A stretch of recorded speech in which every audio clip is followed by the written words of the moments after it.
So hasn't it been a weird month? Especially considering the fact that I haven't posted a proper Yeeps video in quite some time now. This is due to me working on 2 major Yeeps machinima shows, working on a community role with Wes, and that's basically it. I've just been very busy. But hopefully I'm back now, just in time for Yeeps 2.0 coming out later next month in July. As of recording this, it is June, so hopefully I can get this out before Yeeps 2.0. We'll see. But the reason why you're watching this video probably is because you wanted to see a breakdown of one of the most complicated wiring challenges I've ever faced in this game, which is no. So you've probably seen the vault door in my sandbox here. I'll show you right now. It's right here. This is taken up so much time. Now, obviously, it hasn't been current that I've been working on this thing. Just after the wiring update, I just wanted to make a door, and I did. And I wanted to go to sleep forever after working on this. But I thought, hey, wouldn't it be a great idea to show off how the heck this even works, and how I built this in basically under a week after the wiring update came out. So I'm gonna break it down for you and show you guys what the heck's going on. But first, we gotta go ahead and head over to my wiring map. And obviously, you can kind of tell that it's the wiring map because of these things, which you should probably go solve them. They're in my recent shorts that I've made a couple weeks ago. And then that! And if you're curious about these, I made a couple shorts like a couple weeks ago. You can still find them in my latest shorts. And I basically asked you guys to solve them and tag me in it and stuff. And I'll be revealing the solution at 2,000 subscribers.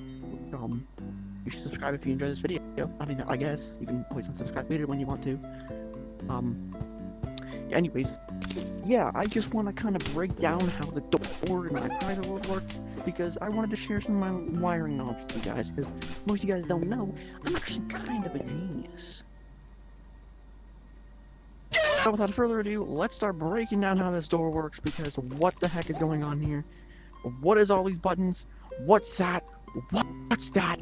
What? So yeah, without further ado, let's get right into it. Wow!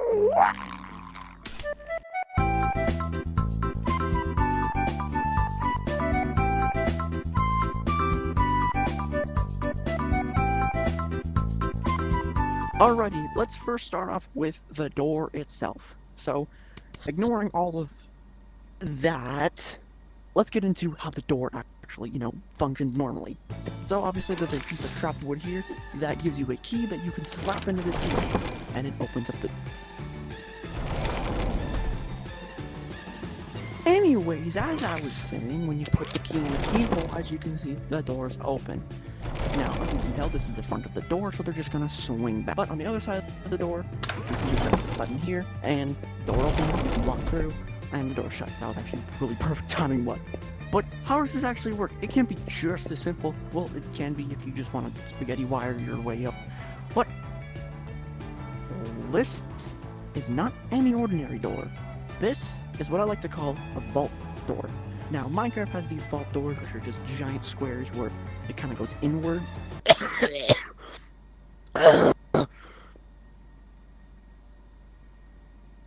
Anyways, well, Minecraft has the vault doors that go inward.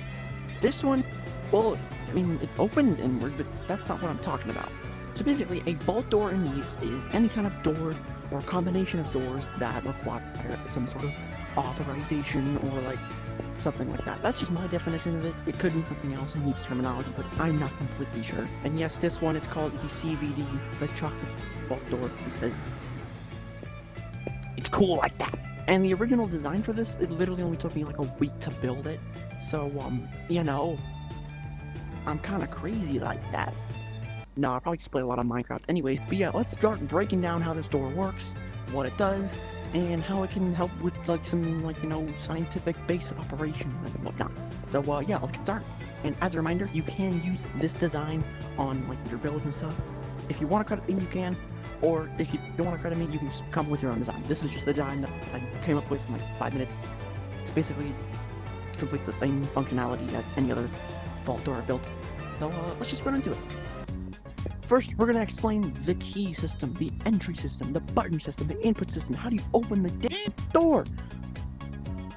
Well, I'm gonna show you. So this is the system right here. It looks a little bit complicated, but don't worry, I'll break it down for you right over here. I separated it and dismembered it, and then oh my god, I really should put another platform there. But anyways, this is the keyhole system. So you'll notice that there is a glowing blue transmitter right here that connects to the glowing blue receivers up here. These are just admin channels for, you know, it just opens the door regardless of any security settings turned on. And then all these receivers and transmitters basically just connect all the way over here. So if we go ahead and disable the keyhole, we go ahead and just this, the keyhole does not send an input to the rest of the door. But if we go ahead and disable the key dispenser does not activate and it does not give us the key.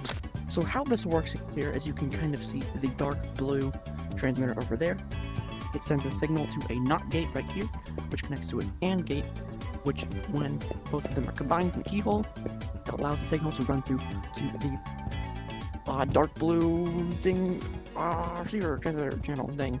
I think it's called dark blue on the tech web. I'm not completely sure. I'm just gonna call it that. Or gray. I don't know. And then we have the key dispenser logic gates over here. So we have the light blue receiver running from the... Wait, that's not... Wait. We have the teal receiver over there, and we have the teal transmitter over there. When the transmitter is activated, it sends a pulse to the NOT gate, which allows the signal to pass through to the AND gate right here. And this light blue receiver connects to this light blue transmitter on this chopped wood, which then gives us the key. So there's that. Hopefully that pretty much sums up this entire system here. If it doesn't, then you can pretty much just figure it out based on the use of the AND gates and NOT gates and the connection over there. So yeah, in case you're wondering about the button panel, because we'll just go over this real quick. Oh my god! The button panel is actually pretty simple. All it is just these flip-flop gates right here, and as you can see, they get triggered onto the transmitter over here.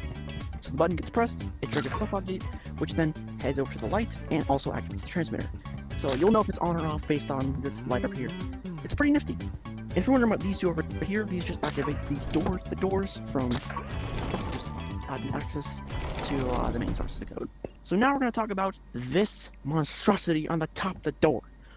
What? As you can see, there's a lot of stuff going on up here, but don't worry, I'm here to tell you how it's done. So you can already tell that there is a lot of receivers over here, and this is probably because this is where all the inputs feed into, except for this, but you know what I mean. So after the keyhole input gets registered over here, it then gets sent up to these receivers, which then goes to a pulse extender. Wait, is it called a pulse extender? Okay, it's called a pulse extender. So they run to the pulse extender and heads into these AND gates and this delay. Now this delay here, basically just makes it a one-way wire, so that this receiver does not feed back into these AND gates over here. So let's talk about the first layer here. So this first layer is only for the first door, and it's important to separate the first door because, as you can see here, open door 1 opens the first layer door, and the first layer door is just this section right here. So as you can see, the door 1 receiver is connected to door 1's input right here. This is the hidden wire block, and it just connects to the first door. Same thing on the side. It's basically just the mirrored version of it. So we're only on top of that one side. And this blue receiver right here is basically the admin channel for the receivers, and it just feeds into the door and that bypasses all of the restrictions over here. And we'll get to those restrictions in a second, which is right now, which conveniently there's a lot going on here. But don't worry, all of this is basically just the same layer, so I'm just going to talk about just one of them. And since it's easier to just go out from the side here, I think I'm just going to do that. So as you can see, there's a lot going on here. Ignore this. I don't know. I forgot to rotate it. Basically, we have the admin thing going right into here. And as you can see, these two right here are basically the same thing. I've already said this. Basically, they're on the same layer. You can see if you click on the door 2,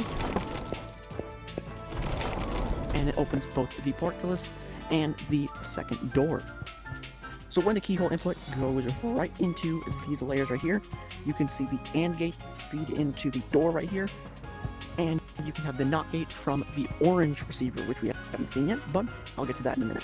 So it feeds into here, and we have these light mocha colored receivers feed into here as well, because these are directly open the door. And when the signal passes through to the restrictions, it's checked to see if this NOT gate flows into the AND gate, and if true, it goes into the doors. Now, what's the deal with these orange receivers? Well, let's explain that right now. So if you probably noticed, there is a security mode on here, which it's pretty simple. All it does, and basically it disables the ability to open the second layer doors on this side. So if we go ahead and open up door 2, you'll notice that it still opens because these receivers up here bypass all of the conditions on this little layer right here. But if we go ahead and open up the door using the keyhole input, it only opens the first door. So yeah, it does have a security mode, which is really cool. Perhaps, like, you know, like the secret base or something. I'm not open it. I'm stuttering so much.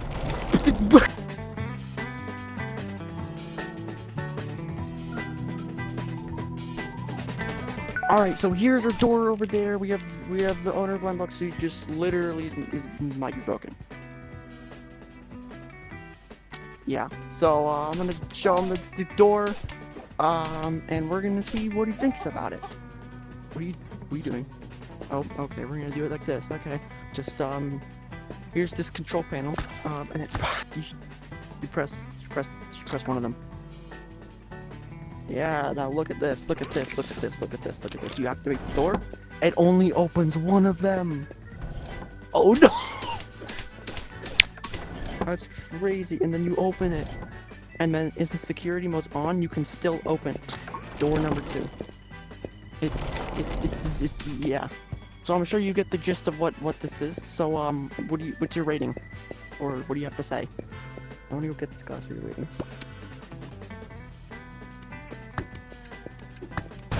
I'll get through 9.8694 out of 10. We have another guest here. Yeah. It's Artist Red. He's gonna. No. Okay, so this is the door. This is the door in question here. So just check it out. I'm not gonna say anything about it. You just figure it out, and then at the end I'll collect your final rating. Oh, I'm stuck again. And how did you get stuck in the same door twice? Yeah, this is basically the control panel. How you can control the door. In the world. Yeah. I think you have to rebuild this because you can't use zone copier. I know. Yeah, look at that. It's nice to rebuild things that you've already built because it's satisfying, because then you get to revise the process, make it look a little cleaner. Like, this looks way better than the one in my project world. Believe me, it is. And you have these 2 doors. Door 1, door 2. And you have security mode. You turn that on. I am voice cracking so much today. And then, see, security mode just does not open the second door. But, you know, bypasses security mode. The button. Turn that off. You turn these on. You just can't use anything. Disable the key switcher. Can't use the keyhole. Oh. And then this is just, you can just go through. That's basically how I don't need a key to go through the one in my sandbox. What are you thinking? What are you thinking? Yeah, what are you thinking? The last person rated it out of 10, so yes, that's your standard. It is very complex, and I don't think I could build something like this in a week at least. Yeah, this design alone took me under an hour to recreate. I'm not kidding.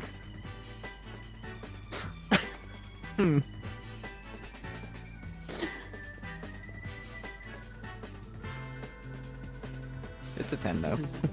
A 10? Yeah, I won the video! I won the video! Alright, and that's basically it. I hope this video helped inspire you to make some cool contraptions, wiring, and more cool doors, because there's not enough doors in the wiring space in this game. And I want more doors. Make more doors, please! There's not enough of that! Okay, well, if you like this video and you want to see more from me, feel free to subscribe. You don't have to. It takes 2 seconds, and you can always subscribe later whenever you want. And if you want to help the video grow, like the video, and get some more eyes on this beautiful masterpiece, because it took me like a week originally, but you know, it's fine. I will see you later, because I gotta go work on my more time-consuming projects, and hopefully I won't starve to death. Let's just say that. Okay, I'm gonna go, admire my door. Yeah.